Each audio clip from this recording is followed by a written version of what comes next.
سلسلہ عالیہ نقشبندیہ میں تمام سلوک جو ہے بنیادی طور پہ مراقبے میں طے ہوتا ہے، تو اس کے لیے یہ سمجھنا ضروری ہے کہ مراقبے کرنے کا طریقہ کیا ہے تاکہ ہم صحیح سے مستفیض ہو جائیں۔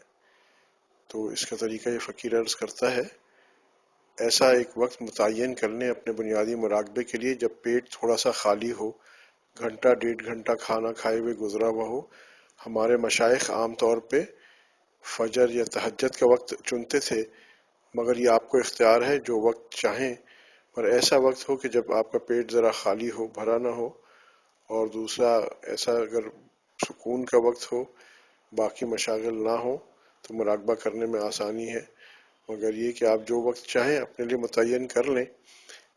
سالک کے لیے جتنا زیادہ مراقبہ کرے گا، ہمارے مشائخ نے تو گھنٹوں مراقبے کیے ہیں، مگر یہ ہے کہ کم از کم ایک نئے سالک کے لیے کم از کم آدھا گھنٹہ تو مراقبہ ضرور کرے۔ اس کا طریقہ یہ فقیر عرض کر دیتا ہے، ایک بار سورہ فاتحہ، 3 بار قل هو اللہ احد پڑھے اور درود شریف پڑھ کے اس کا ثواب ہمارے تمام مشائخ نقشبند کو بخش دے۔ زمین پہ بیٹھ جائے چوکڑی مار کے یا دو زانوں، جو آسانی ہو، اور کوئی معذور ہے زمین پہ نہیں بیٹھ سکتا تو پھر بشک کرسی پہ بیٹھ جائے، مگر بہتر یہی ہے کہ دو زانوں یا چوکڑی مار کے زمین پہ بیٹھ جائے، اپنا سر جھکا لیں، آنکھیں بند کر لیں، سانس معمول کے مطابق ناک سے لیں، ہونٹوں کو ملا لیں۔ اس کا مقصد کیا کہ یہ ذکر قلبی ہے، ذکر لسانی نہیں ہے۔ زبان کو تالو سے لگائیں گے، ہم نے ذکر زبان نہیں ہلانی، یہ ذکر قلبی ہے۔ اور دل میں روحانی دل کہاں ہے؟ الٹے پستان سے 2 انگل نیچے پہلو کی جانب۔ اس میں یہ خیال کرنا ہے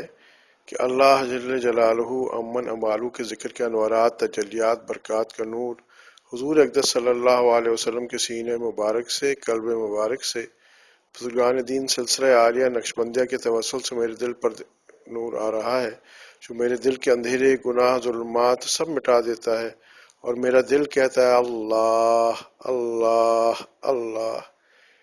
یہ نیت جو ہے یہ 2 سے 3 سیکنڈ کی ہوگی کہ اس انداز میں اللہ پاک کی ذات سے نور آیا ہے، اور آپ صلی اللہ علیہ وسلم کے سینے مبارک، قلب مبارک سے ہوتے ہوئے، ہمارے مشائخ سے ہوتے ہوئے میرے دل میں آیا ہے، اور میرا دل پاک صاف ہو کے کہہ رہا ہے اللہ اللہ۔ یہ نیت جو ہے، یہ والا پہلا حصہ جو ہے یہ 2 یا 3 سیکنڈ، اس کے بعد مستقل کہ میرا دل اللہ اللہ کہہ رہا ہے اور میں اس کو سن رہا ہوں، یعنی زور لگا کے کہنا نہیں ہے، بلکہ صرف اپنی توجہ دل پہ ڈالنی ہے، جو نقطہ میں نے عرض کیا دل کا، بائیں الٹے پستان سے 2 انگل نیچے پہلو کی جانب، اور اس پہ یہ سوچنا ہے کہ یہ میرا دل اللہ اللہ کر رہا ہے اور میں اس کو سن رہا ہوں۔ اب جب آپ یہ مراقبہ شروع کر لیں گے تو شروع میں 2-3 کیفیات ہوتی ہیں۔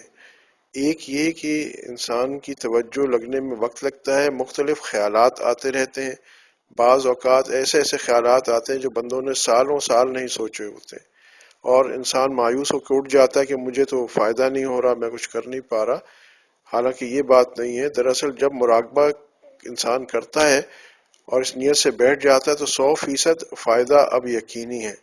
اب جب شیطان دیکھتا ہے کہ اس کو اتنا زیادہ فائدہ ہو رہا ہے تو وہ پہلے تو کوشش کرتا ہے بندہ مراقبے میں بیٹھے نہیں، حالانکہ اتنی آسان چیز ہے، مگر اگر بیٹھ گیا ہے تو پھر یہ کوشش کرتا ہے کہ مختلف خیالات دل میں وسوسے ڈالے تاکہ یہ بندہ اٹھ جائے۔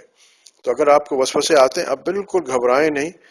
کوشش ضرور کریں کہ وسوسوں کو دور کر کے اپنے خیالات کو ہر چیز سے خالی کر کے یہی توجہ ہو کہ میرا دل اللہ اللہ کر رہا ہے۔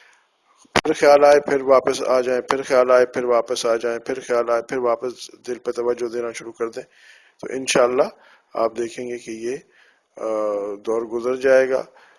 ایک چیز بعد میں یہ بھی ہوتی ہے، یہ بھی عرض کر دوں کہ انسان مراقبہ کرتا ہے تو اس کو یہ خیال آتا ہے کہ میں تو بیٹھا بیٹھا کچھ کر نہیں رہا ہوں، کیا ہی بہتر تھا کہ میں تسبیح پڑھ لیتا، نفل پڑھ لیتا، قرآن مجید کی تلاوت کر لیتا۔ حالانکہ یہ بھی شیطان کا دھوکہ ہے، کیونکہ مراقبے میں اتنا زیادہ فائدہ ہوتا ہے کہ وہ مراقبے سے انسان کو ہٹاتا ہے۔ انشاءاللہ جب ہم مراقبہ کریں گے تو یہ باقی اعمال تو خود بخود انشاءاللہ ہماری معمول میں شامل ہو جائیں گے۔ ایک وضاحت اور یہ فقیر کر دے کہ مراقبے کے لیے بہتر ہے کہ انسان قبلہ رخ ہو، مگر ضروری نہیں۔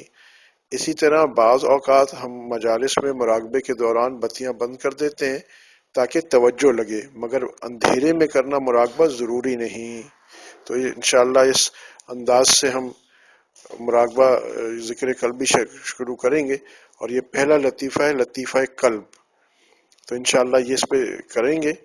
اور اس کے دوران جو بھی کیفیات انسان کو ہوں وہ اپنے شیخ کو بتاتا رہے۔ یا ایک اور وضاحت میں عرض کر دوں، آپ نے اصطلاح سنیں گے کہ ذکر سے دل جاری ہو جانا، تو بعض لوگ اس چیز کے لیے بس منتظر رہتے ہیں کہ دل کی دھڑکن جاری ہو جائے گی۔ ایسی کوئی چیز ضروری نہیں ہے، ہو سکتا ہے کہ کچھ اور کیفیات بھی ہوں، مگر یہ کیفیات کوئی ضروری نہیں ہے۔ اصل ضروری آپ کا بیٹھ جانا اور مراقبہ کرنا ہے، اور اپنی جو بھی حالات ہیں اپنے شیخ کو مطلع کرنا ہے۔ انشاءاللہ اس انداز سے کریں گے تو آپ اس کا بے پناہ فائدہ محسوس کریں گے۔